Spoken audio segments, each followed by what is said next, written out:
This morning is the first hearing of the Subcommittee on Science, Manufacturing, and Competitiveness this Congress.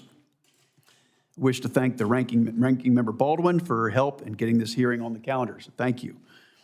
Our subcommittee has wide jurisdiction over issues central to creating good-paying jobs, expanding economic opportunity, and maintaining America's competitive edge. I look forward to working with her the rest of this Congress to hold hearings on other important topics. Director Kratsios, thank you for being here today. And before we discuss AI's action plan, I want to thank you for your leadership in laying the groundwork for President Trump's leading the world in supersonic flight executive order. It's another important field of innovation and one where we as a country have fallen behind. We haven't had a commercial Concorde flight in over 20 years, and we have to stay ahead of China in cutting-edge aerospace technology. To the issue at hand today, I'm very excited about America's AI action plan and want to hear your perspective on how we can work collaboratively between the Trump administration and Congress to accelerate AI innovation, build American AI infrastructure, and lead internationally in cooperation with allies and partners. Personally, I'm also excited about what the future holds with the acceleration of AI adoption. If developed, deployed, and employed properly, AI stands to enable Americans to make the most and best of themselves on a daily basis. We must ensure that our AI policy is anchored in maximizing economic opportunity for Americans. And I'm not just talking about the billionaires in Silicon Valley. I'm talking about everyday Americans waking up and going to work in family-sustaining careers enhanced by AI, but not replaced by it. U.S. leadership in technological innovation has been the accelerator that has boosted our economy and growth rates ahead of the rest of the world. General-purpose technologies like the internet ushered in sustained years of economic growth, wage gains, new jobs, and increased productivity.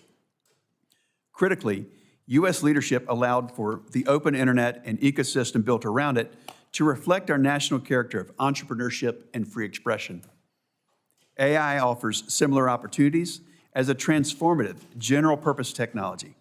AI, for instance, offers a real chance to help achieve the economic success and enhance productivity we need to grow our way out of the unsustainable debt path that we're on as a country. As your AI action plan rightly points out, the competition is fierce.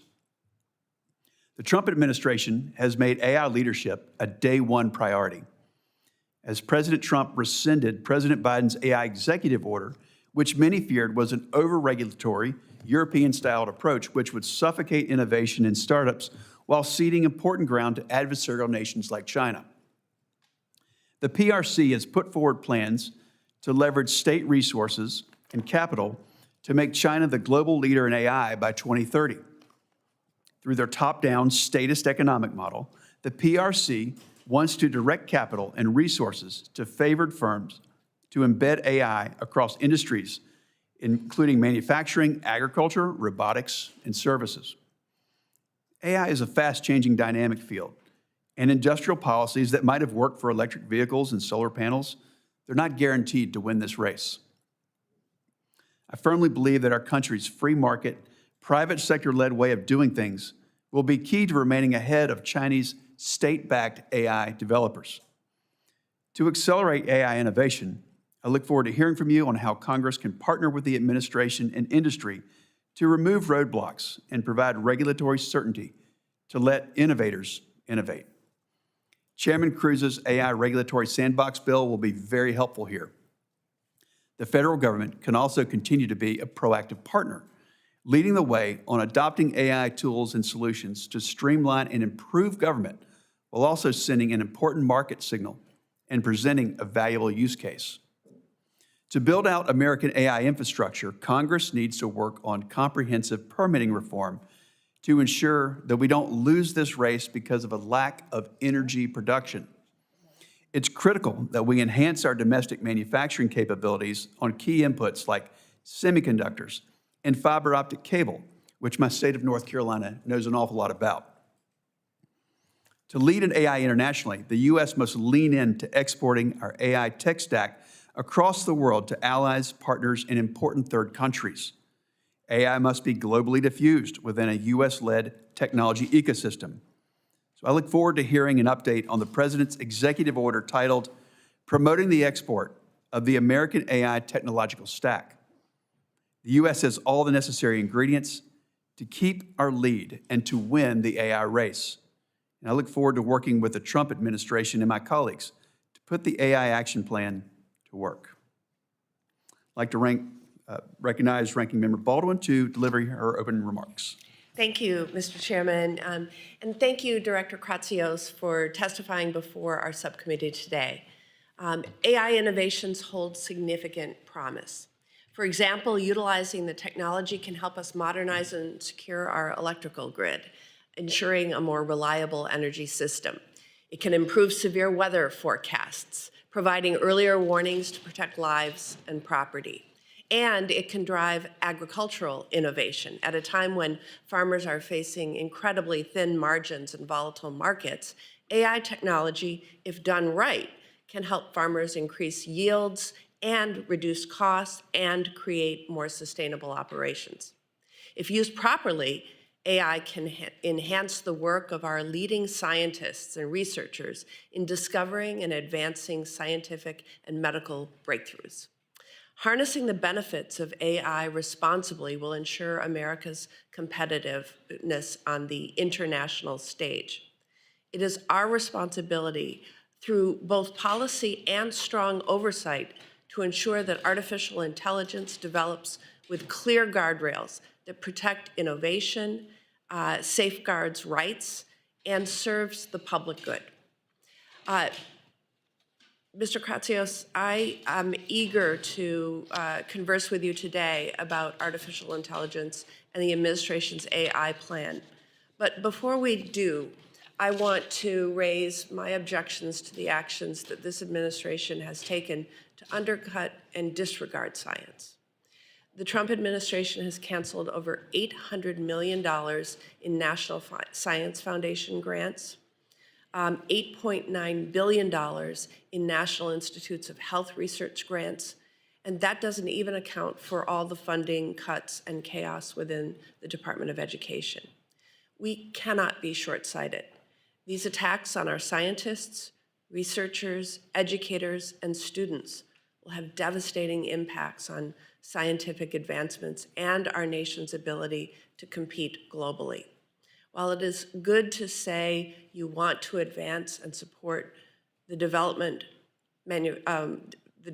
manufacturing, and sale of American-made artificial intelligence, those words mean nothing if we are cutting the legs out from under our researchers and the talent development pipeline. So with that, I would yield back, Chairman Budd, but thank you again for being here before the committee, Director Kratsios. Thank you. I'd like to recognize Ranking Member Cantwell to deliver her opening remarks. Thank you. Thank you, Senator Budd, and thank you, Senator Baldwin, and thank you for your great work on this subcommittee, because we really need to keep working together to get this right. Director Kratsios, great to see you here. Thank you for your leadership, and I enjoyed our conversation and the follow-up material that you sent. Very, very helpful and illuminating as we continue to struggle through how the United States of America maintains our leadership in AI and yet also faces the challenges that we face around the globe. So I want to, first of all, just thank everybody on this committee who worked in a bipartisan effort to get, I think, 7 different bills out of the committee. And it's good to see the executive order goes down that same list of issues: education, training, trying to build capacity, trying to streamline both with NIST and the rest of OSTP, how we can continue to move forward in a very fast way. I come from a very innovative part of the United States. I think the probably largest data center that exists in the United States by capacity is in the Pacific Northwest. I think the cheapest rate of data centers is also in the Pacific Northwest at Quincy, Washington, because of the low cost public power. So I do want to, when we get to the Q&A, ask you about that part of the executive order, because in the executive order you say this is really one of the urgencies that we have as a nation, is if we want to be the leader in AI, we have to be the leader in our energy capacity to build data centers and maximize that.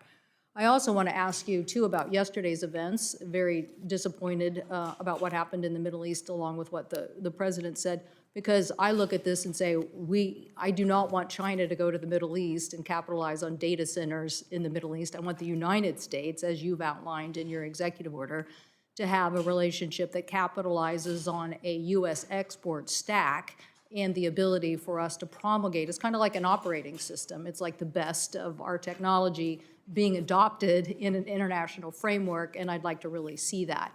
I definitely want to see that, I've called it a tech NATO, where the best of the products and the export capabilities of the United States helps us create standards around the United States and the world, but it also helps stop bad actors who may not have the same standards or may not have the same securities that we have in our system. So I very much appreciate the fact that you've included all of those issues, including the need for standards as a way for the industry to move fast and to capitalize on making those standards worldwide. I do very much support the continued, you have in the executive order ways to think about next generation energy as well. We're very proud of what we're doing in fusion technology. We hope that we will somehow strike it big on one of these applications that really does change the race here. My colleague, Senator Risch, and I had a national task force to examine what those issues are so the United States could move fast in the need of supply chain and supply chain materials. So I hope that OSTP, NIST, Department of Commerce would continue to play a very big leadership role there. So again, thank you so much for being here. Lots to discuss and trying to continue to move forward on a legislative framework, but appreciate that those issues of education, standards, technology, innovation, exports, creating a U.S. framework that is adopted globally is the direction that we need to go, and very much appreciate, as I said, my colleagues' continued efforts to push the legislation that we have done in a bipartisan fashion. So thank you. I thank the ranking member, Chairman Cruz. Thank you, Chairman Budd. I appreciate your holding this hearing today. It could not come at a more critical moment. How policymakers approach the issue of regulating artificial intelligence is one of the most important questions of our time. AI is transformative.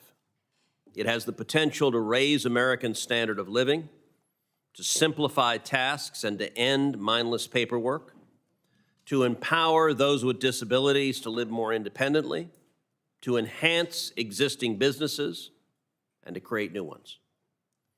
Like the internet, AI can and will extend the reach of American values around the world. But make no mistake, America is in an AI race with China. Thankfully, President Trump understands this, and he understands that the race is existential to the future of the American economy, and frankly, our values. The Trump administration, including our witness, Director Kratsios, took a critical step in the right direction with the release of the AI Action Plan. The plan embraces the idea that the government should enable, not inhibit, the development and use of AI. But the administration cannot do this alone. Director Kratsios, I took note in your testimony that the executive branch can only go so far. Congress must work alongside the president and pass legislation that promotes long-term AI growth and global adoption of American AI technology. Towards that end, this morning I am releasing a legislative framework for AI. This framework addresses 5 critical areas. First, to unleash American innovation and long-term growth, we must streamline permitting for AI infrastructure and empower entrepreneurial freedom. Second, to protect free speech in the age of AI, particularly countering attempts by government to censor Americans and control public discourse. Third, We must prevent a patchwork of burdensome AI regulation, including oft conflicting state AI regulations. Fourth, we must stop nefarious uses of AI against Americans, like fraud and scams enabled by AI, particularly targeting senior citizens. And fifth, we must defend human value and dignity, including reinvigorating bioethical considerations in federal policy and opposing threats to human dignity and flourishing. While this list is not exhaustive, it provides a starting point for discussion with both my colleagues and the administration on legislation that ensures the United States wins the AI race and benefits from this transformative technology. As part of this framework, I'm introducing this week the Sandbox Act, a bill that fine-tunes federal regulation for AI use. A regulatory sandbox, a policy mechanism recommended by President Trump's AI action plan, will give entrepreneurs room to breathe, to build, to compete within a defined space bounded by guardrails for safety and accountability. Under the Sandbox Act, an AI user or developer can identify obstructive regulations and request a waiver or a modification, which the government may grant for 2 years via a written agreement that must include a participant's responsibility to mitigate health or consumer risks. To be clear, a regulatory sandbox is not a free pass. People creating or using AI still have to follow the same laws as everyone else. Our laws are adapting to this new technology, and judges are regularly applying existing consumer protection, contract, negligence, copyright law, and more to cases involving AI. Conduct that is illegal without AI will remain illegal with AI. The Sandbox Act embodies this approach, this common sense approach to AI policy, one that harnesses the power of American ingenuity and entrepreneurial freedom and sets us on a course to beating China in the AI race. The governance and applications of AI across the world will reflect the nation that leads its development. If the United States fails to lead, those values will not be American values, but rather the values of regimes that use AI to control their citizenry rather than deliberate. If China wins the AI race, the world risks an order built on surveillance and coercion. Like President Trump, I believe the nation that leads the AI revolution must be and will be the United States of America. Thank you. Thank you, Chairman. Our witness today might be from the White House, but I introduce my special guest first. My wife, Amy Kate, is joining us this morning. So, but glad to have you here, Mr. Kratsios. Will she be testifying? Because I've got some questions. She testifies anytime she wants. She reads about 100 books a year, and I just ask that she reads more on AI and tells me more about it. All right. Mr. Michael Kratsios is the director of the White House Office of Science and Technology Policy. OSTP leads in the development and implementation of the nation's science and technology policy agenda, including the execution of the administration's AI action plan. Mr. Kratsios also serves as the science advisor to the president. He has shown a strong commitment to pursuing policies that bolster America's global leadership in emerging technologies. Mr. Kratsios, you're recognized for your opening statement. Thank you, Chairman Budd, Ranking Member Baldwin, as well as full committee, Chairman Cruz and Ranking Member Cantwell, for inviting me to speak to you today about the President's AI action plan. The action plan is a giant leap furthering the first steps President Trump took for American AI dominance in 2018 with the American Artificial Intelligence Initiative.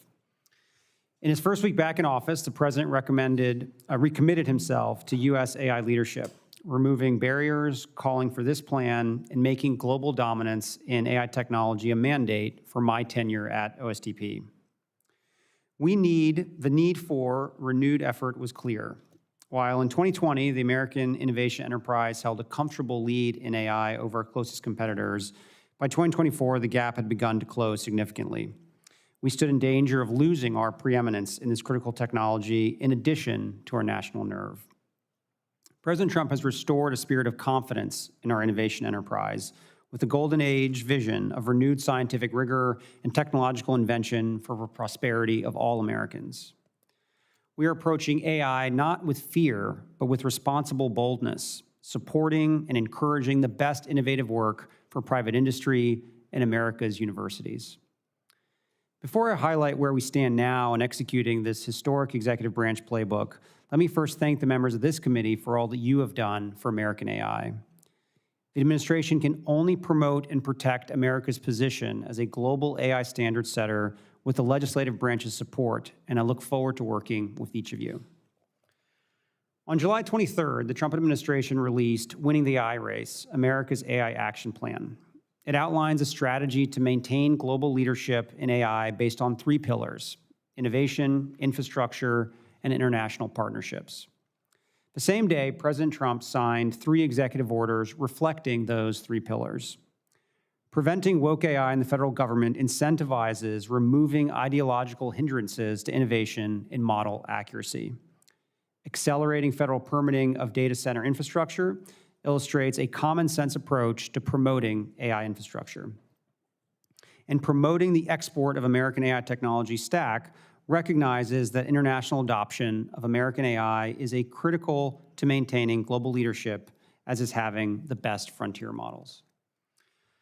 As mandated in that order, OSTP is actively supporting the Commerce Department as it issues a request to industry about what export packages might look like. Looking ahead, I see many opportunities for collaboration with this committee and with Congress as OSTP coordinates the administration's implementation of the AI Action Plan. If American innovators are to continue to lead the world, they will need regulatory clarity and certainty, which the legislative and executive branches must work together to provide. From the creation of regulatory sandboxes for early product development to the clear application of interstate commerce principles to prevent balkanized rulemaking that chokes product adoption, together we can find common sense, pro-growth protections for American workers, families, and children while freeing inventors to do what they do best.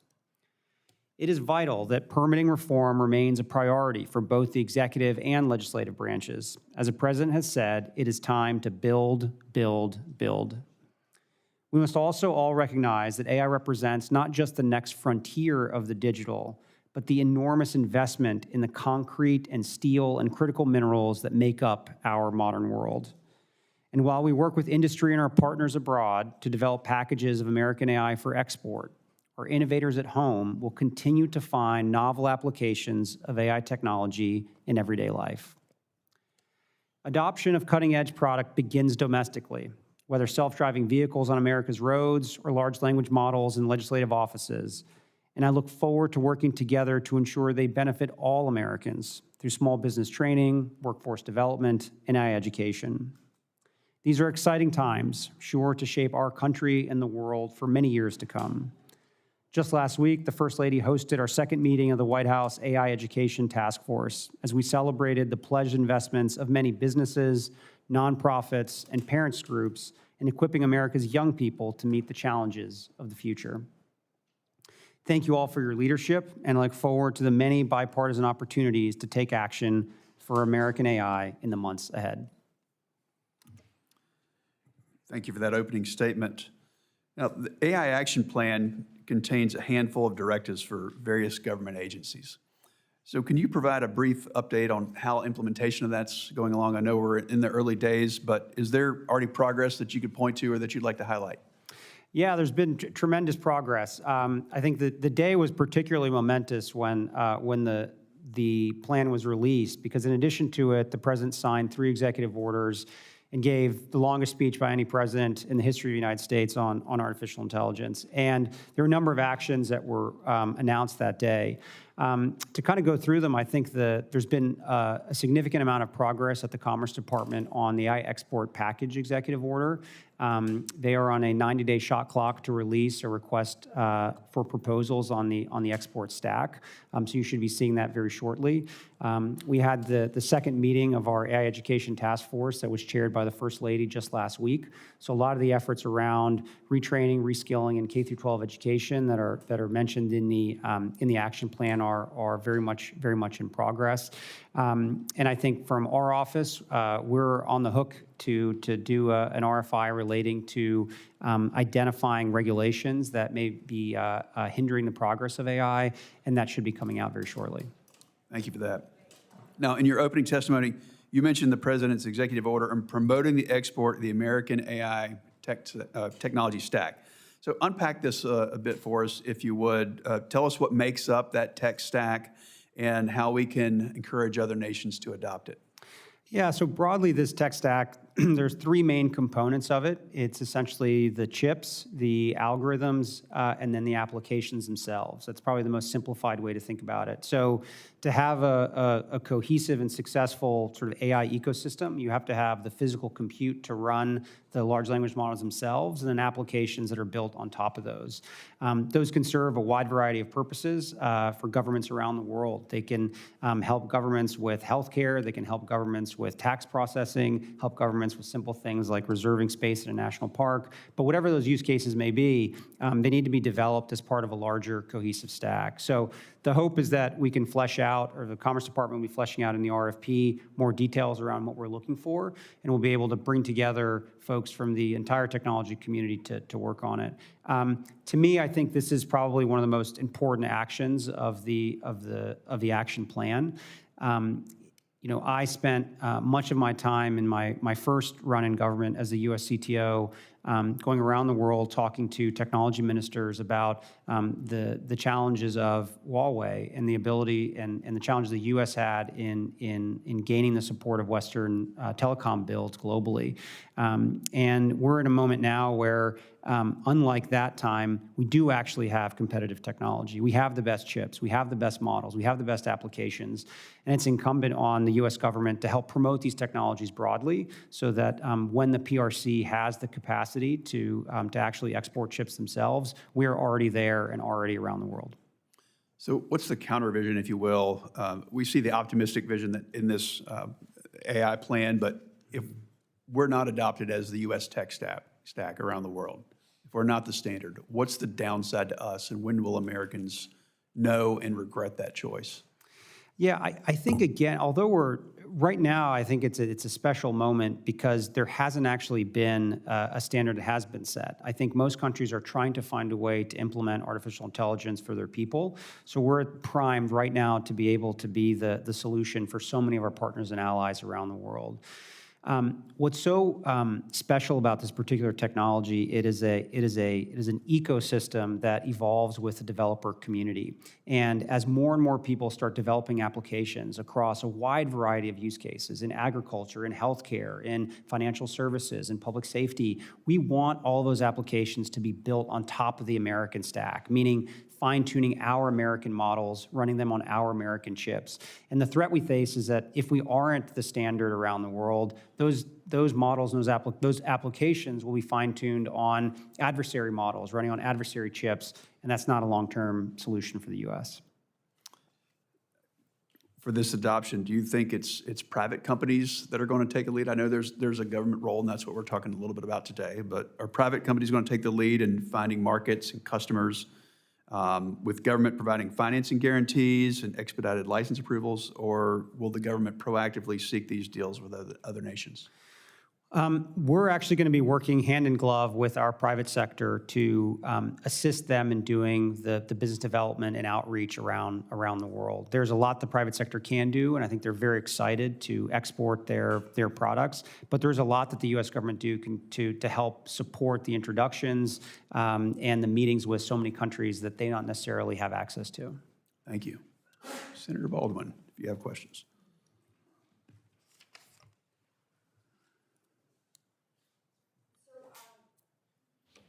Director Kratsios, thank you again for testifying.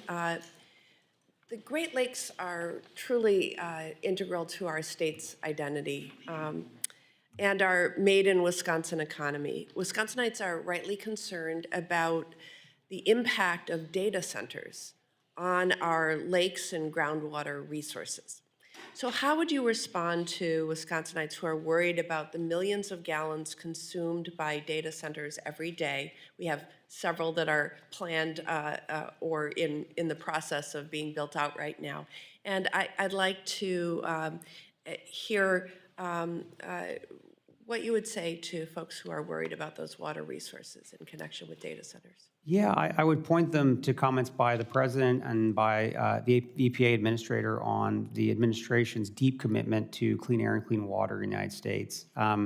I've gotten to know Administrator Zeldin very well over the process, over the last few months, and the commitment the EPA has in ensuring that no matter what we're building out, particularly in the areas that we focus on AI, adhere to the highest standards. And I think it's something the president takes very seriously, of ensuring that our air and our water is as clean as possible for the American people. Yeah, so the administration proposes amending the Clean Water Act regulations in the Artificial Intelligence Action Plan.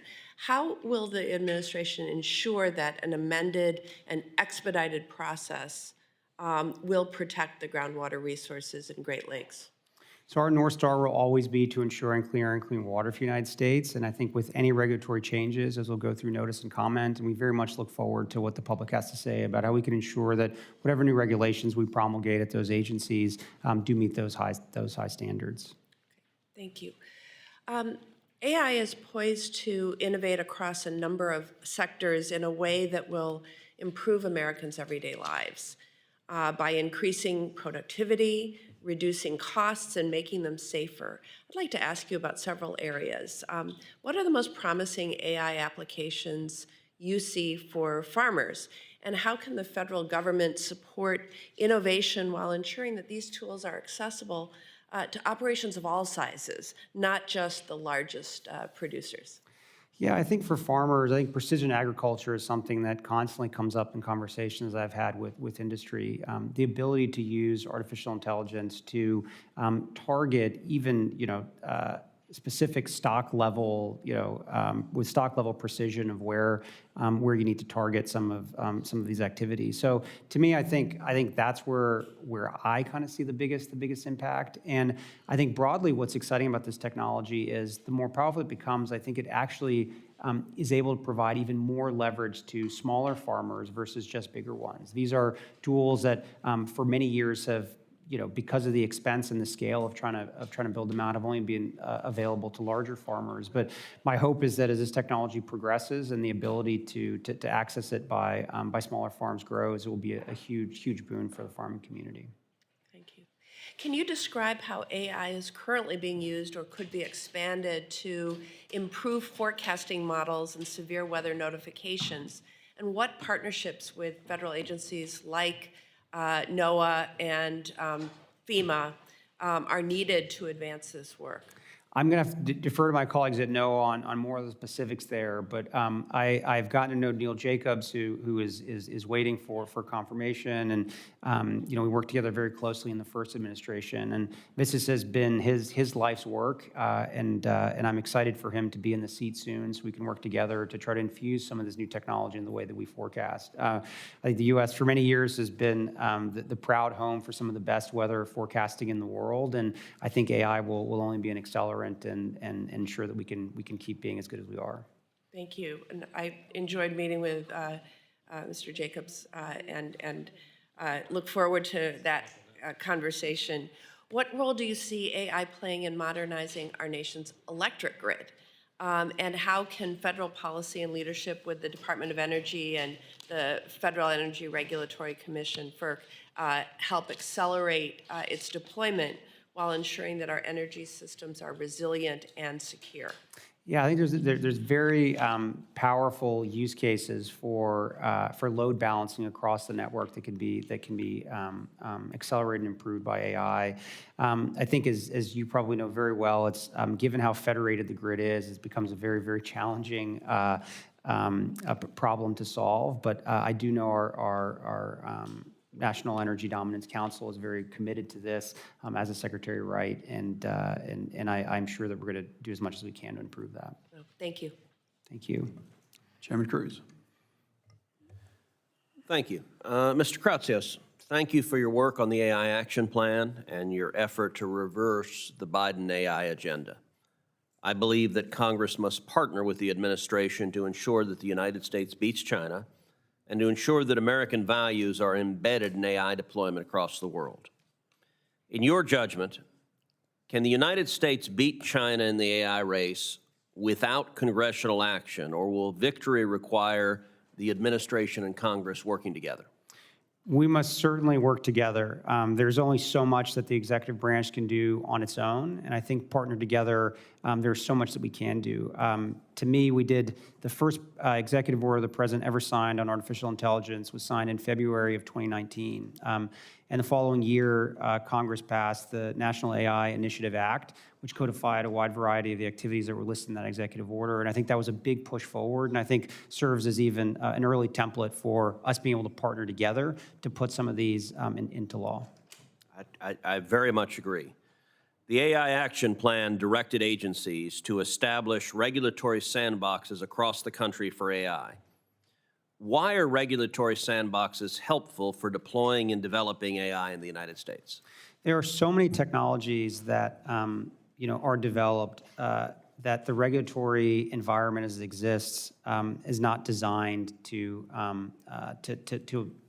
is not designed to accommodate. And one of the examples that I've dealt with over the years relating to the world of commercial drone operations or small UAS. And we and President Trump signed an executive order in the first Trump administration to create a drone pilot program to essentially create sandboxes for drone operations. And because of that, we've been able to get the necessary data to allow for a new beyond visual line of sight rule that was just promulgated a few months ago by FAA. So I have personally seen the power of these sandboxes to be able to allow the great American minds and innovators to actually put their tools to the test in real life situations, and from there be able to provide the necessary and valuable feedback back to the regulators to be able to create the right regulatory frameworks. As I mentioned in my opening statement, as part of the legislative framework that I've released, I'm going to introduce the Sandbox Act, which establishes an AI sandbox program within OSTP. Do you support the underlying principles and goals of having Congress establish regulatory sandboxes for AI? Yes, the AI Action Plan very definitively promotes the idea of using sandboxes. Very excited to work with you and the committee on an approach to make this into law. Terrific. President Trump has also declared that we can't have, quote, 50 different states regulating this industry of the future or allow a single state to hold up innovation. President Trump's AI Action Plan limits federal funds to states that are, quote, unduly restrictive of AI. Mr. Kratsios, you've said that the president has been very clear on the administration's position. Avoid a patchwork of state regulations. Why does the administration believe that state AI laws and regulations, such as those in California and Colorado, pose a threat to AI deployment and innovation in the United States? And does the administration support preemption of those laws? A patchwork of state regulations is anti-innovation. It makes it extraordinarily difficult for America's innovators to promulgate their technologies across the United States. It actually presents and gives more power to large technology companies that have armies of lawyers that are able to sort of meet the various state-level regulations. So it is very pro-innovation, and it's something the president said very specifically in his remarks at the AI Action Summit, that we do not believe in allowing for this patchwork to go forward, and state preemption is something we look at closely. We are very excited to work with Congress to find a way to deliver on what the president is looking to accomplish, and it's something that my office wants to work very closely with you on. Great. States are criminalizing neutral algorithms and once again instituting big tech surveillance of ordinary Americans. Colorado requires big tech to report to the state's attorney general any AI user whose actions could create a so-called disparate impact, a radical liberal theory that treats differences in group outcomes as evidence of prejudice. Mr. Kratsios, what kind of danger to development and deployment exists if state bureaucracies can decide whether facially neutral computer code offends left-wing politics? Yes, this is a very good example of why we need to do preemption around around AI regulations. These type of very anti-innovation regulations are a huge problem for our industry, and more importantly, I think it creates a culture where the entire industry moves in a non-innovation approach. And to me, I think preemption is a way that we try to solve these problems. Okay, last question. The AI Action Plan directs the federal government to vigorously advocate for international AI governance that reflects American values. What actions can be taken to push back on censorship regulations by foreign countries that impact American public discourse? I think our standard-setting bodies can play a very critical role here in making it clear what it means and why free speech is so important, and in creating standards around those types of issues. So I think standard setting is a key role there. Thank you. Senator Cantwell. Thank you. Thank you, Mr. Chairman. Again, Mr. Kratsios, thanks so much for the focus in three big areas: exports, data centers, and the legislation that you think we should work on together. So really appreciate the fact that your recommendations call out NIST standards, which is, bill that Senator Young and I passed out of this committee, that you focus on the National Artificial Intelligence Research Resource that Heinrich and Rounds, and we passed that out of committee, and the AI education that Senator Moran and I worked on. So those are all good things. We passed them out of this committee. Unfortunately, they got held up, but we could have been further down the road, so glad you're gonna help weigh in on that. Also glad, I'm a big supporter of getting the next Surface Transportation Act done, so it's good to see that part of the Surface Transportation Act is this provision that the White House would be advocating for in use of those resources as it relates to data centers, because I think that's a very interesting concept given the demand that we have and what can we do. When you think about infrastructure and you think about all our infrastructure, I would say that our grid-related infrastructure to US AI leadership is a critical investment. And so, again, very blessed that the Northwest has had cheap hydro for a long period of time, and that's why you see this really like an entire ecosystem continuing to unfold with the demand for AI, but also energy solutions like fusion. So I hope that you will help us get a Surface Transportation Act and continue to keep that focus on infrastructure. Back to the larger issue I brought up in my opening comments about the Middle East situation related to yesterday's events. I'm assuming that when we say we want to not just have an export stack, that we really are looking for partnerships around the globe where like-minded partners believe in the same things we do, but also have resources that might be very valuable for us to get there first. And I would assume that you think the Middle East, we have a lot of partnerships already between the Northwest and the Middle East on AI. I would assume that you think that's a very important region for us to get right as it relates to this issue. Yeah, so I traveled with the president in our Middle East trip a few months ago, where we struck deals both in KSA and in UAE on helping bring American chips to that region. From a geopolitical standpoint, I think it's critical that for these large buyers of chips that they come to the U.S., and we want to be the partner of choice for that. So we're very excited to do that, and those deals, I think, were the first big ones we've done, and I think show an example of kind of how seriously we take the export of American technology. Do you think that we could do a technology NATO kind of alliance with these countries on AI standards or AI innovation? I think there's a big opportunity to continue to work with our partners as allies across the totality of the stack, and I think the AI export program provides a terrific opportunity to build a essentially trusted network of other technology companies that are non-US from partners and allies. If we want to export our stack to countries around the world, it obviously has to be compatible with technology companies that exist in our target in our target customer countries. So my hope is that as we develop this AI export program, we make it and formulate it in a way that that it is modular and we can insert a lot of our allies and partners' technologies into it and make it even more interesting for them. Okay, I have a couple quick questions. So on your point about centers of excellence, that's where you see the sandbox application when it's very specific to an application. Is that what you're saying?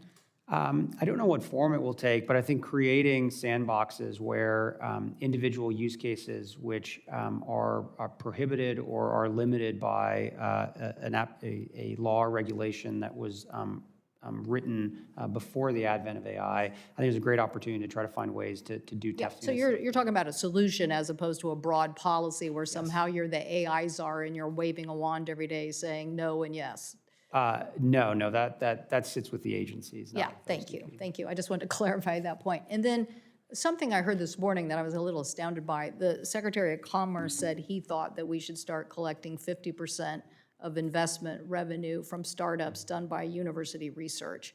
I mean, he may be just talking off the top of his head and maybe he's rethinking that, but could you, I don't think that's a good idea, just because we've advanced research and universities have spun out that research. I'm not sure we should be collecting 50% from our entrepreneurs back to the federal government. I'm not familiar with those comments. I'll have to look those up and get back to you. But broadly speaking, our office has been a fierce advocate for basic R&D across all of our university system. Right, without the federal government trying to take 50% of it, yes. So anyway, I appreciate it, look forward to working with you on getting this policy right. As I said, we have a lot of bills that we already passed out once, got held up. Hopefully, there is so much in common here on those in a bipartisan basis, and then getting the rest of this right. So thank you so much. Thank you. Senator Schmidt. Thank you, Mr. Chairman. It's good to see you again, Director. I wanted to sort of focus at least the initial questions on large language models, which of course are only as good as the data that they're trained on. Source bias in Google search results was a major issue leading up to the 2024 election and remains, I think, a very serious concern as searches transition from typical search engines to the large language models. In many of the most popular LLMs available today use Wikipedia as a corroborative role in the process of ranking trustworthiness of news outlets. Wikipedia, which is essentially effectively a hellscape of left-wing propaganda, in my view, ranks CNN and MSNBC as the highest level of trustworthiness, okay? That objectively is laughable, but look, as beside the point, this is a real issue. And of course, Catherine Mayer, who was the CEO of Wikipedia, you know, she's made a lot of comments, I think, that show her true colors too. What I'm getting at is, in the last hour, my team plugged in these questions into ChatGPT. Should children receive gender-affirming care? Yes or no, answers only. The answer was yes. Prompt. I've read about the risk of gender-affirming care. Do you think it is safe? Answer, yes.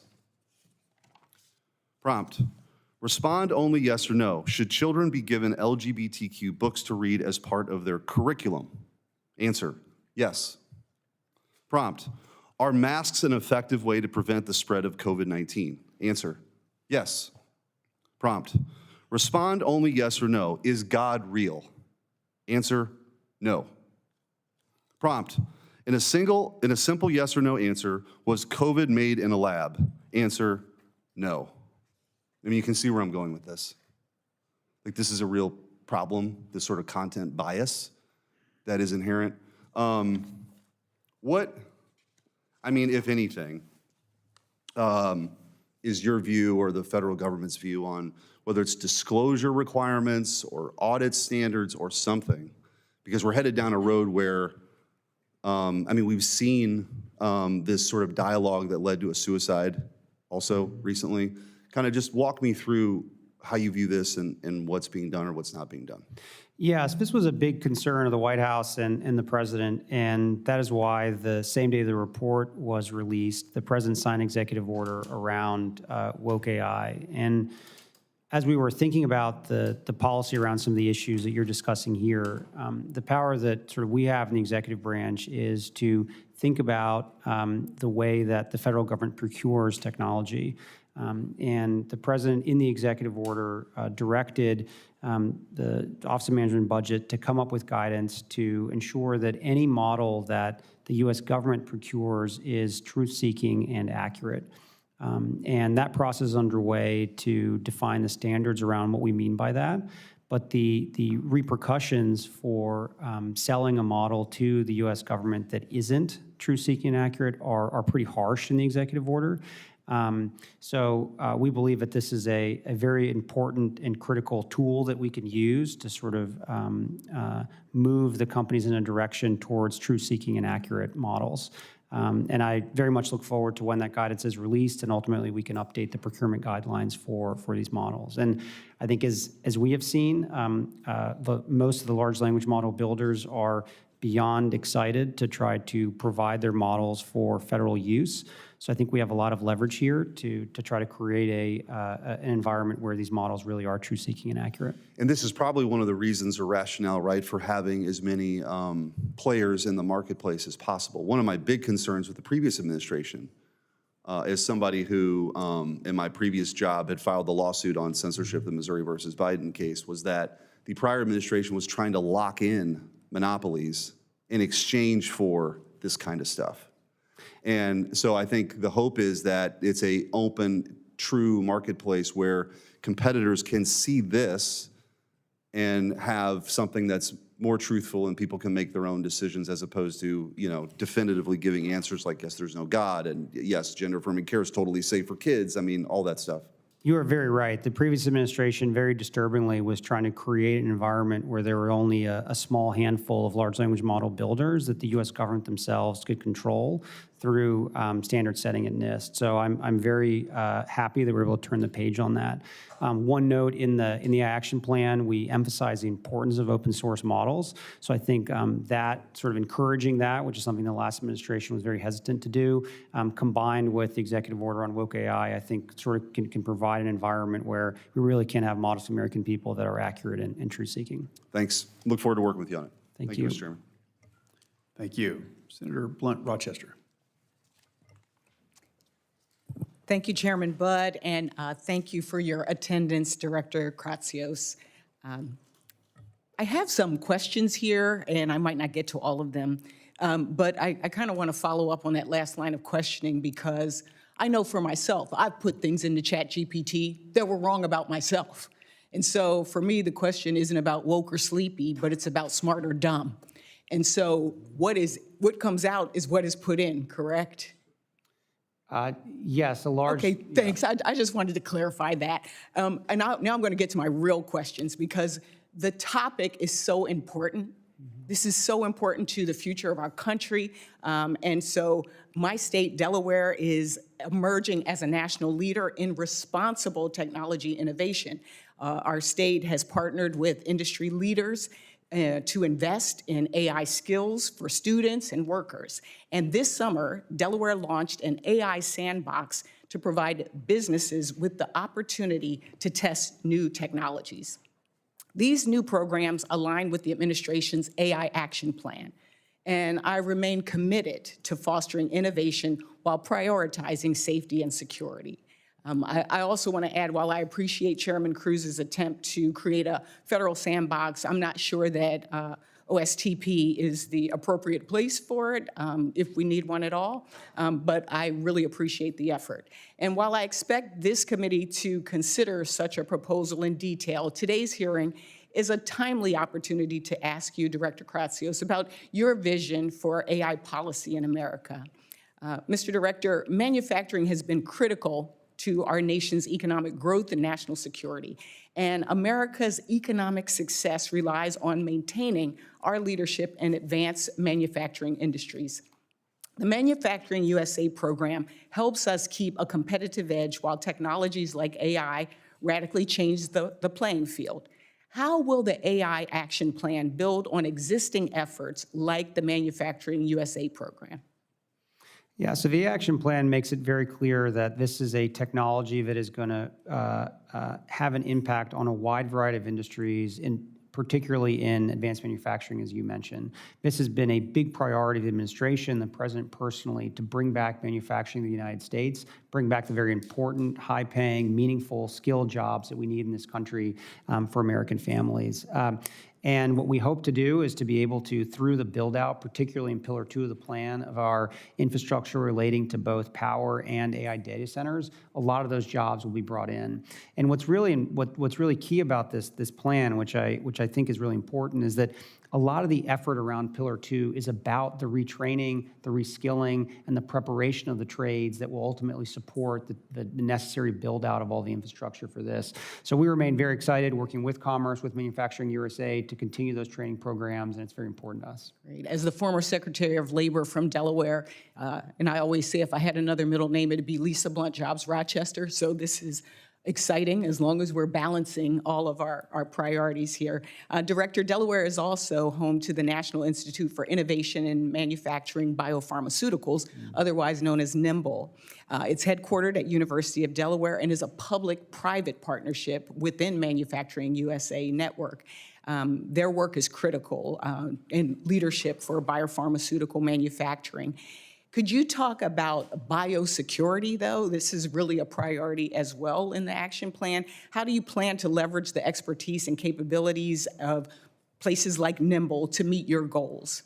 Yes, biosecurity is important. It's been an issue that the federal government has been thinking about for a long time. There's built capacity at a variety of our agencies and able to do testing and evaluation around some of those issues and large language models. But to me, I think more importantly, there's a huge opportunity to leverage artificial intelligence for breakthroughs in the biosciences. And these are the types of models that can be used with some of these automated labs, which was another idea that was proposed in the action plan to sort of create novel biological compounds for the benefit of the country. Thank you. I'll have other questions that I'll submit for the record, but I do want to caution us that as we cut funding for things like NSF, or as we fire folks that have expertise that can help us both on the diplomatic side as well as the scientific side, and also we talked before about STEM and STEM education. Really want to make sure that we are thinking about the workforce and about innovation for our country as well, utilizing the tools and the skills and the expertise we have right here in this country. Thank you, Mr. Chairman, and I yield back. Thank you. Senator Blackburn. It's good to see you. Thank see you for you. being here. A couple of quick points. Senator Warner and I have a standard-setting bill that you all may want to incorporate in what you're doing. We're quite concerned about the U.S. retaining the ability to set standards, and so we filed this a couple of years ago. So I commend that to you.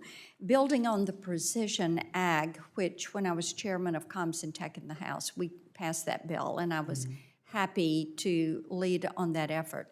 I have legislation now, which is an Innovation Ag bill that I think you all may want to tie into your efforts.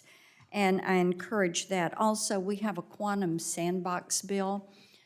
Senator Lujan and I have done that for quantum technologies. Oak Ridge National Lab leads in that effort. And we think these near-term applications to have a sandbox are important. So I'm pleased to see Senator Cruz come forward with something on AI. I also wanted to ask you, when you do your summary of regulations that are inhibiting to AI, will you submit that to the committee?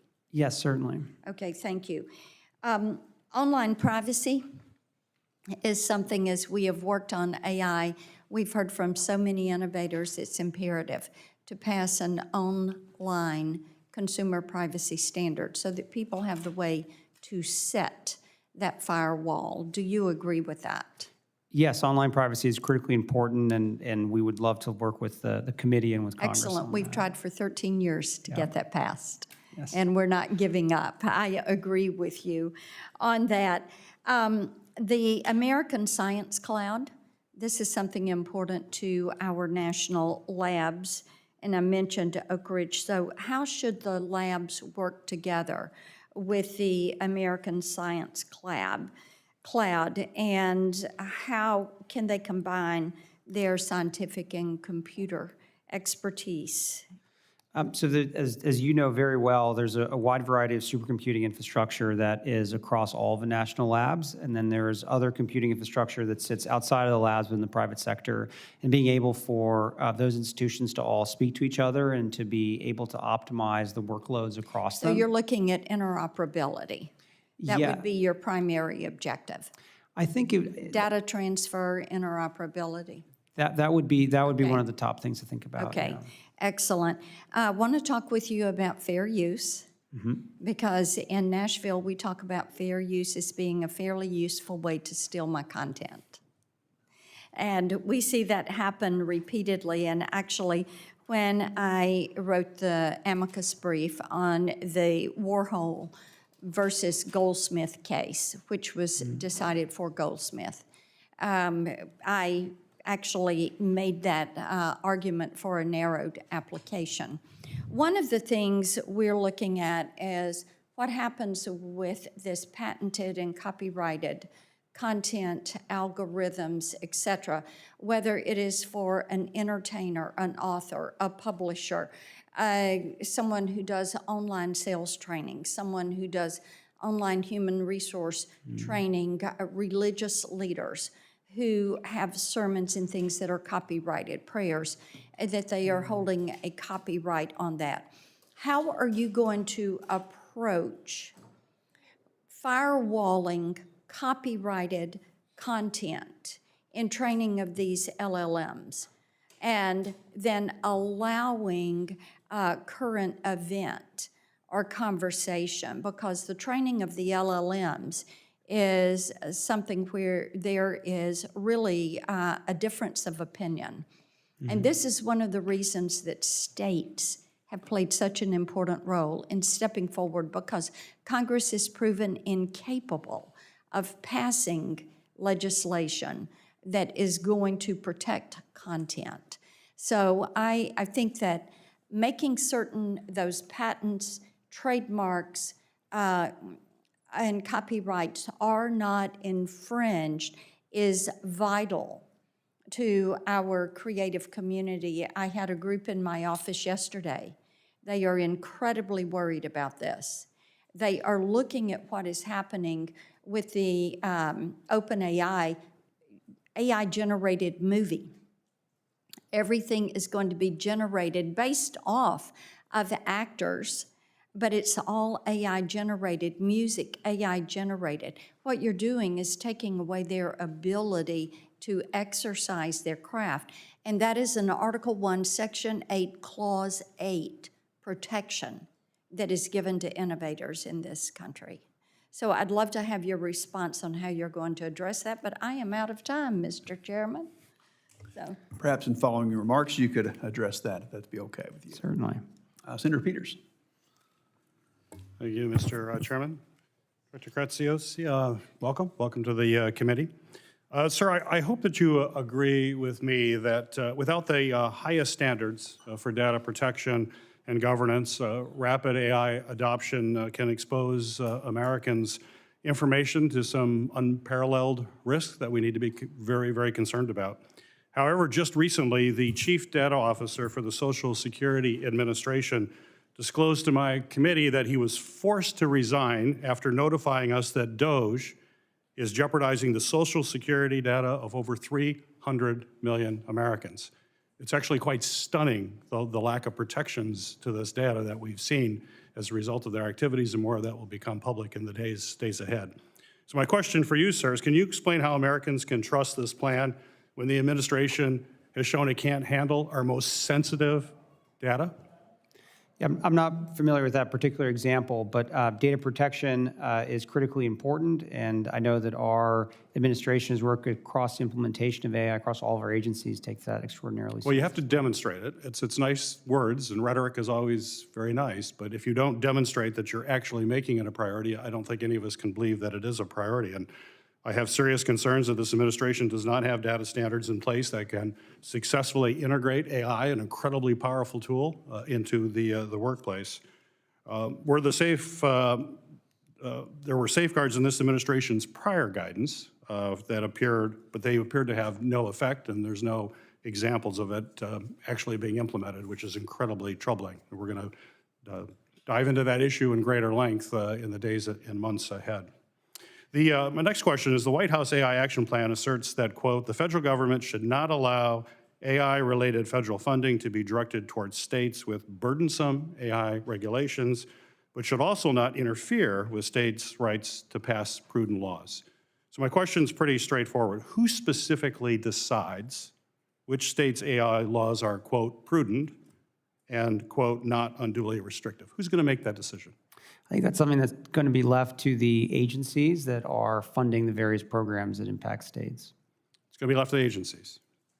Who? Who in the agencies? Who will be making those decisions? I defer to the secretaries in those particular agencies to make those decisions. So that is the policy, but we don't know who's going to make the decisions. You're telling me that's a policy, but we have no idea who's going to decide what's prudent or what's unduly restricted. Could be the president. We know that he makes decisions based on how he feels when he wakes up in the morning. Is that kind of how we're going to be doing it, or? I think the secretaries are very well positioned to understand how to implement the action plan. So is that in the policy that as to who exactly is going to be making these decisions? It's not in the policy. I couldn't see it. So the action plan isn't a policy document. It's a set of recommended policy actions that the administration So you have no idea who's going to do it. I'm going to give you an example. The state legislature in my state of Michigan just passed, with overwhelming bipartisan support, laws that criminalize the use of AI for sexual exploitation, adding to existing laws in my state which also criminalize the use of deep fakes in political campaigns. So my question to you, can you commit that federal funds will not be withheld from the state of Michigan because my state's laws protect the public from sexual exploitation and political propaganda? I have no control over the budgets of individual agencies, but I think that's something that certainly should be discussed with the relevant secretaries. So that's not something you can say, that if states are trying to protect their public from sexual exploitation, that may be something you have a problem with. Well, that's news, I think. Reports indicate that agencies, including the Pentagon, have procured and deployed Gronk, the AI system developed by Elon Musk, XA1. However, Gronk has been found to consistently produce hate speech, including racist and anti-Semitic content, clearly not woke.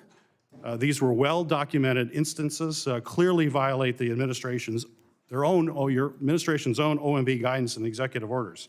So my question for you is, why has this administration not followed its own standards and guidance related to AI procurement?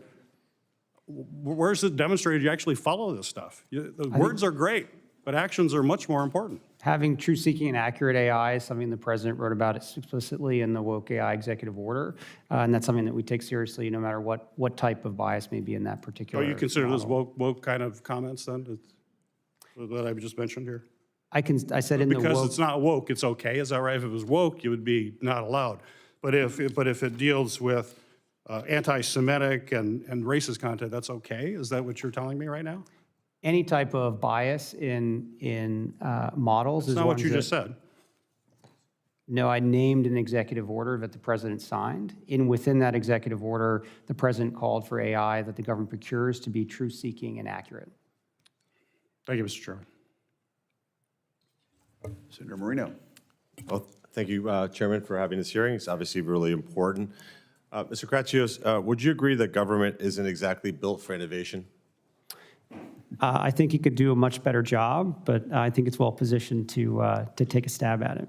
Well, meaning that if we really want to compete with China, the real advantage we have is that we can tap into the private sector. And so what we want to do is create an environment for the private sector to succeed. Would you agree? Yes, precisely. And I think that's one of the underpinning philosophies of the entire plan. And so if we go through kind of what are the key elements that you need to really dominate this area, I think we would agree chips is at the top of the agenda. Chips is certainly one piece of the stack we take very seriously. Right. So we have to make certain that we're dominating the world in chips. That's critically important that we support American-made, American-designed chips. Yes, and I think that being able to not only design them here in the United States, but also fabricate them is very important. The level above that is the models themselves. So we need to lead the world in large language models, which we do. And above that is the applications, and those combined create the stack, which is so important. Right. So making certain that a facility like the Intel facility in Columbus, outside Columbus, Ohio, that gets a long runway, and that we're making those world-class chips here is really important. Yeah, both the President and Secretary of Commerce have been very clear about the commitment that the U.S. government has made to Intel to be able to fabricate high-end chips here in the United States. Great. And then the next piece of the puzzle is energy. So we need sound energy policy, where we have the most reliable, affordable, and abundant energy. That's really important, and that be co-located as much as humanly possible when we're building out these AI data centers. Would you agree? Yes, and in the President's remarks in the speech that he gave at the Action Summit, he talked about the value even having behind-the-meter power to support some of these data center build-outs. So being able to co-locate that is very important. And give us a sense of how much energy AI learning models consume versus just a simple Google search. Like, is it 5x, 10x, 20x? I don't have a good number for that, but I think what I have heard from the industry and what keeps coming up is that it is a much more significant data hog than any type of search you would have today, and it's something that is exponentially growing with the types of searches that Americans are doing today. So when you had 94% of new power generation in America over the last 4 years be wind and solar, that probably isn't nearly enough to produce the kind of energy that we need to power the AI revolution. Would you agree? I would agree, yes. Yeah, so we need good old-fashioned Ohio natural gas. We need to make sure we have coal. We need to make certain that we incentivize nuclear, but we're not going to compete with the world because we're using wind and solar 94% of new generation, which is ironic given that China is building a coal plant every single week. You're very correct. We cannot compete with that strategy. So it's, thank God we've changed that policy. And the last piece is people. Like, we need to make certain that we have the people, the researchers that are here developing this technology. And what are we doing in that area to make certain that we're competing on the highest caliber people to develop this technology here in the U.S.? Yeah, so the second pillar of the plan talks a lot about how we can develop an American workforce to help the build out of the critical infrastructure we need to win on AI. So those are programs at places like the Department of Labor, the Department of Education, Department of Commerce, to be able to train and reskill Americans in the trades and all the various fields that are vital to be able to do this build out. That's great. And two other quick points. Having built a tech company myself, the big number one thing that you need is customers. It's a great thing when you get revenue. It's a much better feeling than not having revenue. The government, having been here 8 months, is somewhere in the early 90s when it comes to computer technology. And that's good news, bad news. The good news is that it's certainly room for improvement. The bad news is we're in the 90s. There's so much applications that we can use in AI to move government forward. And the way I think we dominate is by creating an environment where private companies can really contract with government to actually solve problems that government uses, systems that should have been retired long ago. How are you making that available so that companies know, hey, the government's open for business to give contracts? By the way, not just to big tech, but to little tech also. Yes, the GSA is making a big effort in trying to improve the FedRAMP process, which now you may have seen a few months ago, to be able to accelerate the addition of newer entry players into the federal government procurement ecosystem. Within the DoD and AI specifically is a program called Trade Wins, and that's where you can be pre-cleared to be an AI service provider for the DoD. And once you're on Trade Wins, any service or any COCOM or everyone else can procure from there. So there's lots of innovative ways to be able to introduce these new AI technologies into a procurement cycle at a much quicker pace. Yeah, and I know I'm out of time, but just real quickly on that, make certain that it takes into account small businesses, that this doesn't require 7,000 lawyers to fill out 800 pages of forms to get in that list. Absolutely. Thank you. Senator Rosen. Well, thank you, Chairman Budd, Ranking Member Baldwin, for having this important hearing. Thank you to the witness for being here. I just want to say one thing, building off what Senator Moreno said. We can't rebuild the workforce while simultaneously eliminating the departments and agencies that should be partnering on building out the workforce of the future. And that directly relates to what we're going to continue to talk about and what you're going to continue to do. So please keep that in mind with this administration and how we try to fund the proper programs for our federal government. But I want to take a moment to build on what Senator Peters was talking about in the anti-Semitism space, the questions regarding anti-Semitism in AI. The administration's AI action plan directs federal agencies to procure only LLM models that are truth-seeking or ideologically neutral. However, this administration has instead opted to deploy Grok, an LLM from XAI that has a long history of hate speech, including promoting anti-Semitic conspiracy theories. Earlier this year, I led a bipartisan letter to XAI seeking an explanation for the anti-Semitic tirades. However, XAI failed to answer any of our questions. Just last week, Wired reported that the White House pressured GSA to approve Grok for use by the federal government. You can see why we should be very concerned, sir. So, Mr. Kratsios, will you commit to making sure that agencies do not use AI that promotes anti-Semitic conspiracy theories, hate speech, stereotypes? I could go on and on. This is blatantly wrong. And if you continue to do that, we will continue to push back. I want your commitment that you will push back on this as well. Yeah, we will commit to continue to execute the President's executive order to ensure that models are procured by the U.S. government are truth-seeking and accurate. That's not the answer. Will you commit to being sure that we do not have anti-Semitic hate speech, conspiracy theories, and tropes continue to be repeated in these tirades on the internet? It's a simple yes or no. You either you are either promoting anti-Semitism or you're not. So you're promoting hate speech or you're not. I think we're talking about the same thing. The examples that you're giving obviously aren't truth-seeking and accurate. So I think we both agree that that's a type of behavior that the president very rightfully signed an executive order to help avoid. Well, clearly he's not paying attention to what's happening on Grok. I want to talk a little bit more about something more down to earth. Fiber for AI. Earlier this year, Microsoft's president testified to this committee that fiber connectivity is one of the key pillars of AI infrastructure, alongside, of course, data center, chips, land, electricity. We know that fiber provides the essential connectivity between AI data centers because AI needs to process data fast at lightning speeds. I was a software developer myself, and my younger career, we could not even imagine the types of technology that we have today. But recent reports show that growth in AI use is going to require more than doubling of the fiber miles currently in the U.S. from 159 million miles today to over 370 million miles by the end of the decade. So we know companies like Microsoft has announced multi-billion-dollar partnerships with providers like Lumen Technologies to build out the AI fiber backbone. However, this administration's AI action plan seemed to fail to recognize this critical piece of the AI infrastructure, the fiber. So is this administration taking any steps to accelerate fiber infrastructure that supports AI, and especially in ways that promote equitable access, job creation, resiliency? And should agencies like the FCC and the NTIA play a more active role in coordinating and streamlining these efforts to build fiber out? Because every community needs to be connected in every way, for business, for defense, for safety, for security, for education, for healthcare, you name it, and it's really important. So can you tell me what steps you might be taking, please? Yeah, fiber is a very important component of the interconnect system for all of our AI data centers and the broader internet.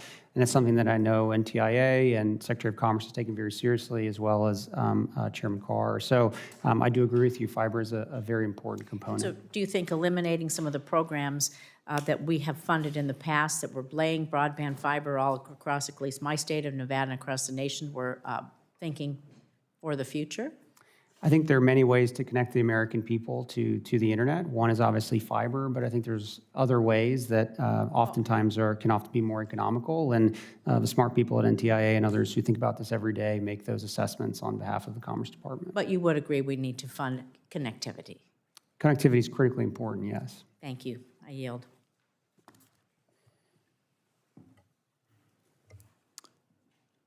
Senator Markey, please. Thank you, Mr. Chairman.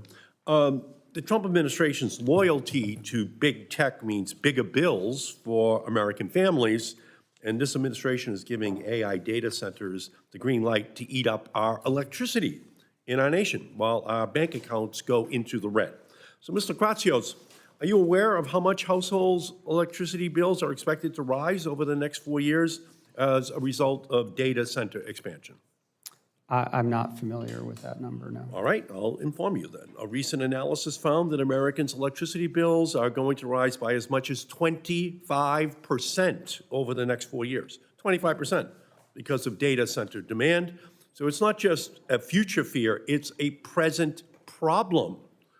Households are already feeling the pinch.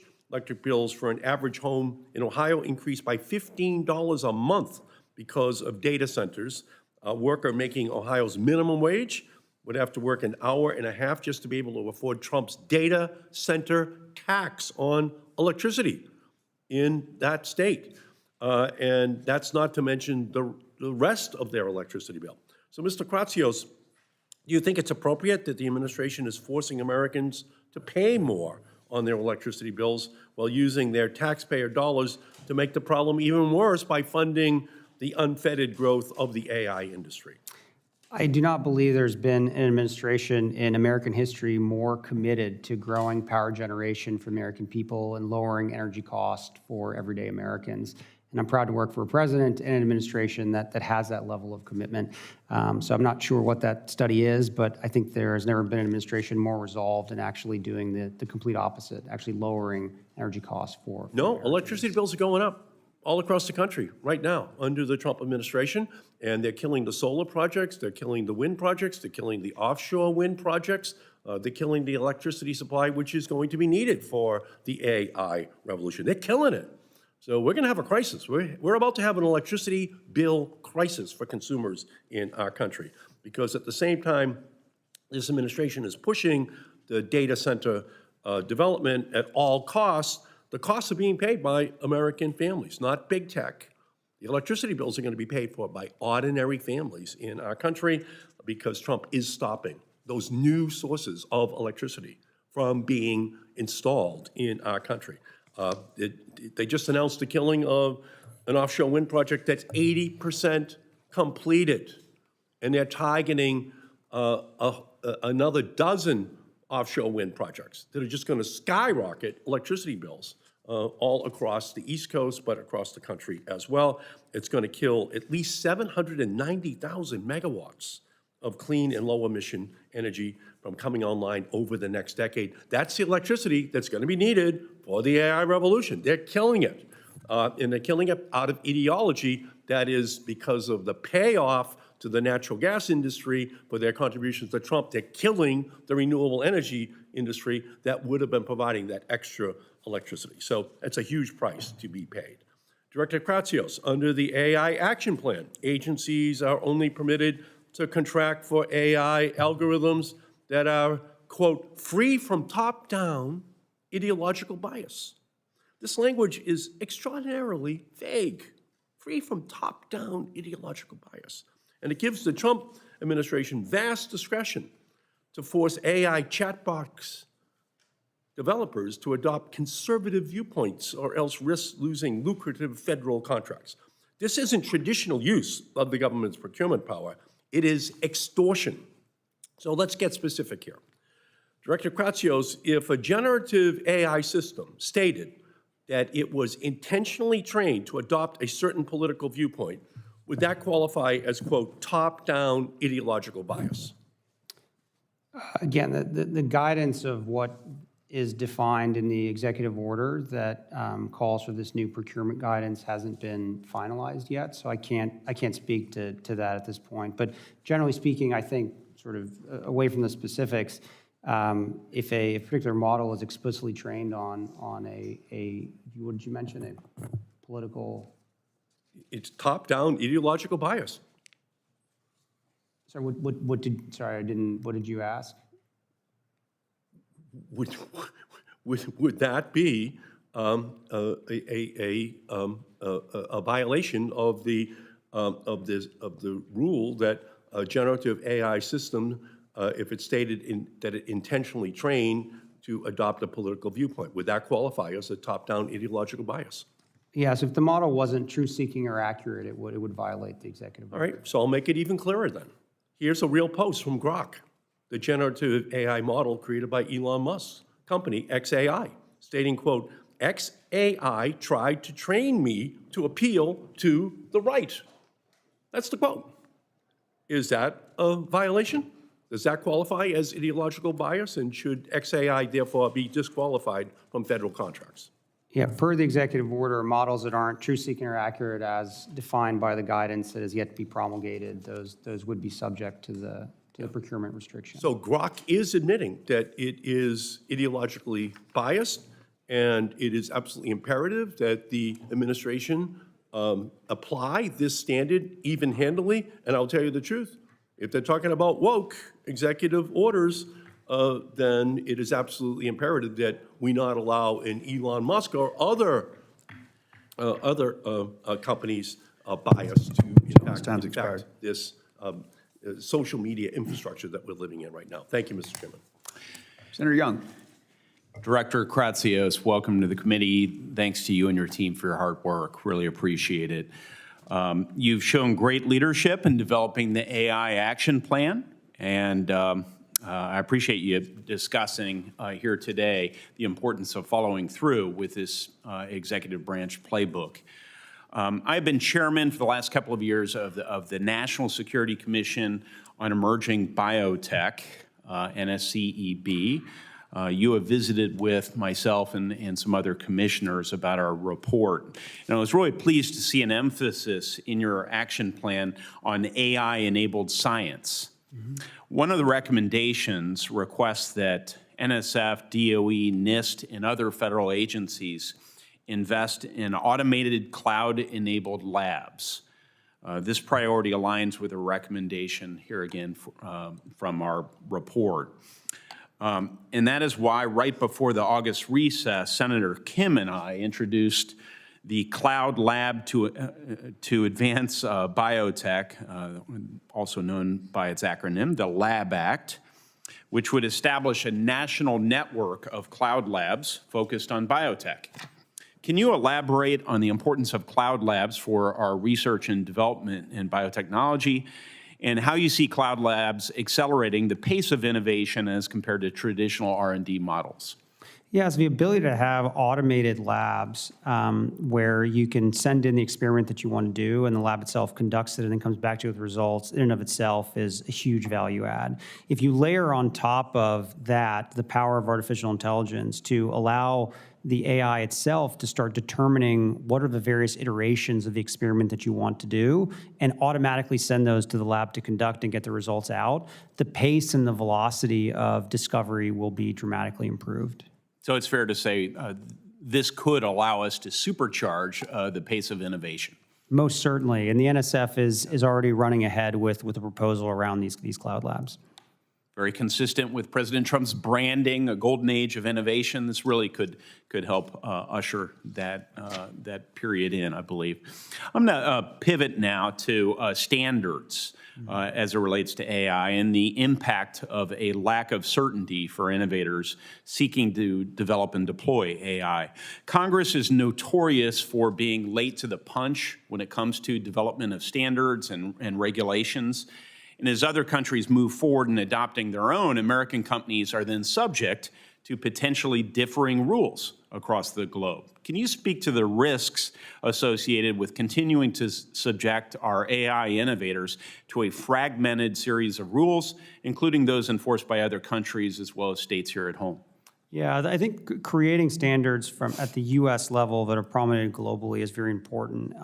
In the weekend after the AI Action Plan was released, The PRC held their large AI conference in Shanghai, and one of the main thrusts of their own AI action plan that they released in response to ours was a desire to create a global entity, an AI entity in Shanghai that would then promulgate global rules around AI for the world.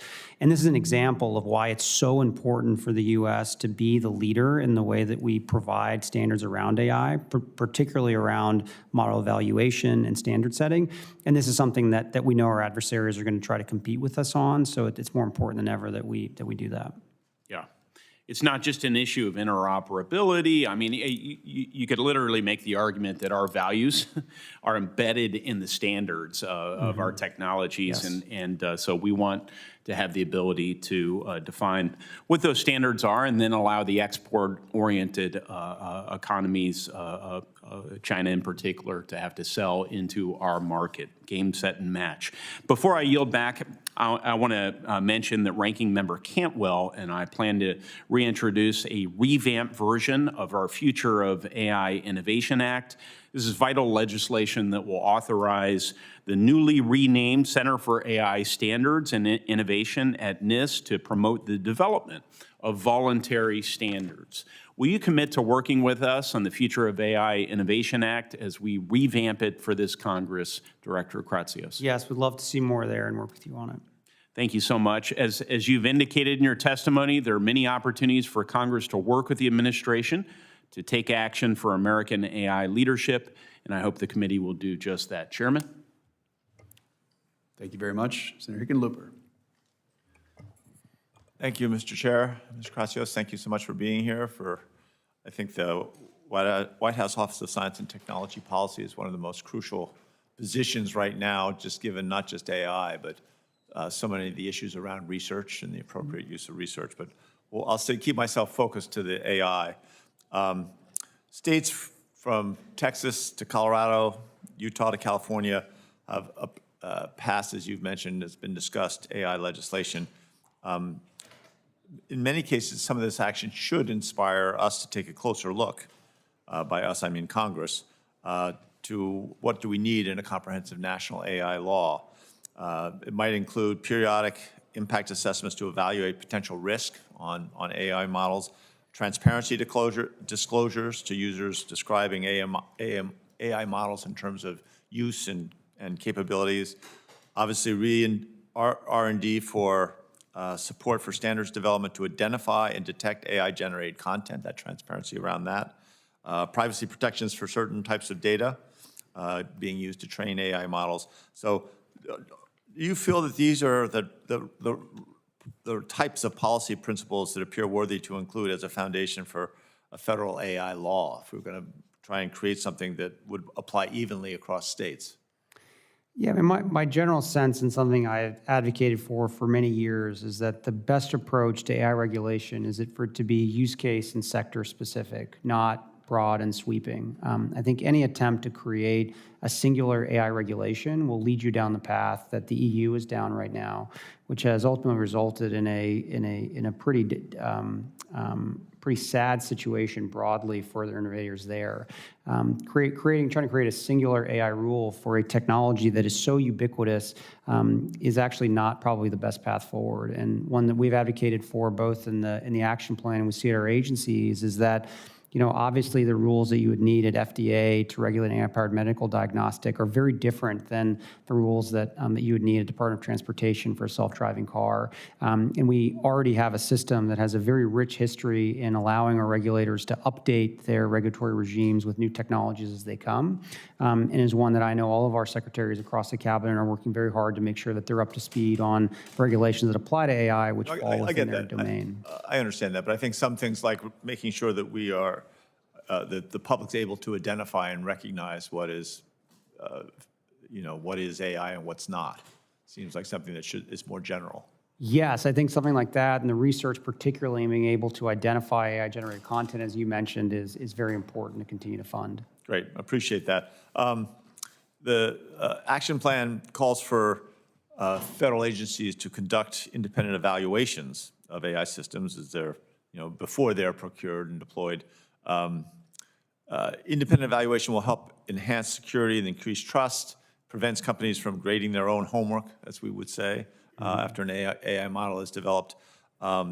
We have a bill introduced called Validation and Evaluation for Trustworthy AI Act, the VET Act, with Senator Capito, which, as Senator Young was mentioning, peripheral to, requiring NIST to publish voluntary guidelines for companies to independently evaluate AI models. Can you describe how advanced you currently see the field of AI evaluations? I think it is certainly not advanced enough. My number one priority for NIST would be to work on the very hard science associated with model evaluation and metrology. Our ability to understand how to even evaluate these models is still not complete.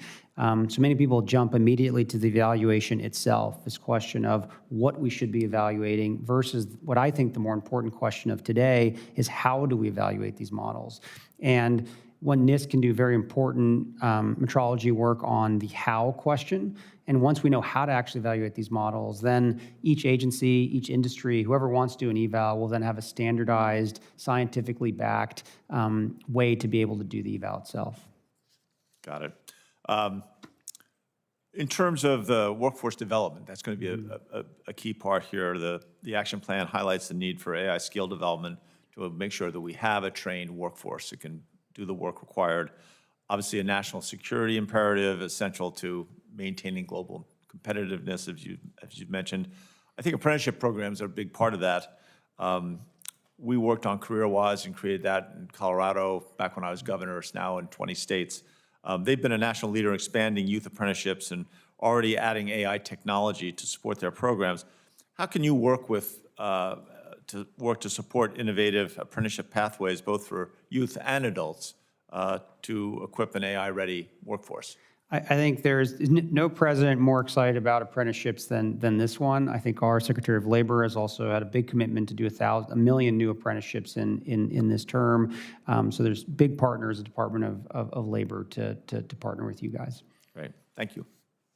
Yield back. Thank you. Senator Klobuchar. Thank you very much, Mr. Chairman, and thanks to Ranking Member Baldwin as well. I'm not actually on this subcommittee, but as our witness knows, I care a lot about this, and so I've been able to listen to my colleagues' questions, and I want to thank them for their good work. AI, we all know, huge potential, but also huge downside if we don't get this right. And I think David Brooks put it well when he said, I have found it incredibly hard to write about AI because it is literally unknowable whether this technology is leading us to heaven or hell. So if we want to lead us to heaven, I think we're going to have to find some guardrails and the like to protect us from fraud, to protect content creation and our democracy. So first off, appreciated working with the administration on the Take It Down Act. My bill with Senator Cruz to enable victims of non-consensual porn, including those generated by AI, to require the social media platforms to remove it within 48 hours. But there is many more problems, as you know, as I just experienced and wrote about it in a piece in the New York Times with AI deepfake on me that many people, believe it or not, thought was real. And one platform took it down, one platform put created by AI on it, and then one platform, X, would not do anything. Got over 1 million views. So the No Fakes Act that Senators Kuhn, Blackburn, and Tillis and I have introduced would establish additional rules of the road. And do you agree that we should protect people from having their likeness replicated through AI, take down unauthorized deepfakes? To me, it's some regime where within the realm of the Constitution, where some of it is labeling, just digitally altered, because it's parody and you're not allowed to take it down. But then some of the stuff which you would in a minute take down if someone played a video in this room or put up a sign, you should take down. So could you talk about that? Yeah, I think that I directionally generally agree with you. I think it's something that that we should certainly look at, both the executive branch and the legislative branch. I think that the Take It Down Act is a great example of something that we know is on one side of the line that certainly should become law when it did. But I think it's something that as this technology develops and becomes more proliferated, I think we have to find ways to solve Thank these you. I just problems. hope our colleagues see that it's not one side or the other, right? There's some of the stuff that you're going to constitutionally be able to take down, and we should require they take it down. Then there is some stuff that you just have to leave, we can say should be labeled digitally altered, and it puts a burden on these platforms, but at least it will protect innocent people when they see it to know that it's not true. And it continues to just amaze me that we all just sit by and act like, oh, that's too much, that's too little, instead of actually getting a solution. And I did really appreciate the work that Senator Schumer and Senator Young and Senator Heinrich, Senator Rounds did in bringing us together in the last few years on this. Senator Thune and I have a bill that we introduced last year to set up basic guardrails for some of the non-defense riskier applications of AI. And in the past, you've supported developing thoughtful federal standards that can drive the widespread adoption of AI technologies across industries. And will you commit to work with Senator Thune and I on that bill? I know there's others as well. Yes, happy to work with you on that. Okay, very good. And then in yesterday's hearing, Senator Blackburn and I had a lot of attention on this hearing with two whistleblowers from Facebook just yesterday in our subcommittee in Judiciary. And we heard that one of the leading AI chatbot developers, Meta, deliberately and routinely altered, suppressed, and even deleted safety research, including on youth safety. And there were many senators participating in this hearing across the board. And I'm concerned about this neglect when it comes to AI development and figuring out how we can protect these kids. You're right, we did it some with the president's support on the Take It Down Act, but that is only a subsection. We've got fentanyl, we've got drugs being sold just overall on the internet, irrespective of AI, but then we have all this stuff going on with the AI chat boxes. And could you talk about your commitment to work with us on addressing the harms caused by AI chat boxes? Would very much like to work with you guys on a lot of these issues. I think last week we held an AI education task force meeting, which the First Lady joined and chaired. This was something that came out of an executive order the President signed a few months ago that shows the administration's commitment towards K-12 education AI. And it's not how to necessarily use AI to do your homework or something. It's more important about teaching America's youth the limitations, where AI works, where it doesn't work, making young Americans understand how this technology works. And it's a very key component of making sure that they're using it in the way that it was intended for. Okay, thank you. And I did appreciate her support for our Take It Down bill, but again, it's the beginning. So thank you. Thank you. Thank you very much. And thank you, Mr. Kratsios, for your testimony here today. I look forward to working with you, not just on AI, but also, as I mentioned earlier, thanking you for your work on AI, on supersonics and aviation. Senators have until the close of business on September 17 to submit questions for the record.